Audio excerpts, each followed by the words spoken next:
Welcome to పురా local. నేను మీ హేమమాలిని. విశ్వక్ సేన్ ప్రస్తుతం గ్యాంగ్స్ ఆఫ్ గోదావరి మూవీని ప్రమోట్ చేసుకునే బిజీలో ఉన్నాడు.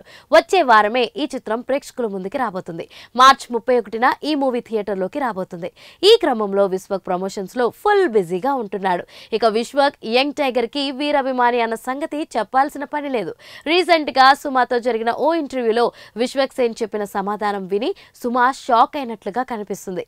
ఎన్టీఆర్ గురించి పలు సందర్భాల్లో స్టేజ్ మీద విశ్వక్ మాట్లాడిన మాటలు గమనిస్తే ఎంతటి డై హార్డ్ ఫ్యాన్ అన్నది తెలుస్తుంది. అయితే తాజాగా సుమ ఓ ప్రశ్న అడిగింది. ఎన్టీఆర్ సినిమాల్లో ఏదైనా రీమేక్ చేయాల్సిన అవకాశం వస్తే ఏ సినిమాను రీమేక్ చేస్తావని అడిగేసింది. దానికి విశ్వక్ సేన్ ఎవరూ ఊహించని సమాధానం ఇచ్చాడు. ఎన్టీఆర్ నటించిన నా అల్లుడు మూవీని రీమేక్ చేస్తా అని విశ్వక్ సేన్ అన్నాడు. దీంతో సుమ ఒక్కసారిగా షాక్ అయినట్లుగా కనిపించింది. మళ్ళీ వావ్ అంటూ కవర్ చేసినట్లుగా అనిపిస్తుంది.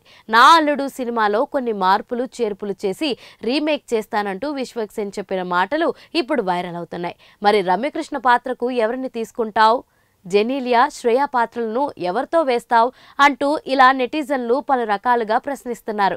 ఇక విశ్వక్ సేన్ చెప్పిన సమాధానానికి సుమా ఇచ్చిన రియాక్షన్ల మీద ఎక్కువ చర్చలు జరుగుతున్నాయి. డిజాస్టర్ గా నిలిచిన నా అల్లుడు మూవీని రీమేక్ చేస్తానని చెప్పడంతో నెటిజన్లు ఇలా షాక్ అవుతున్నారు.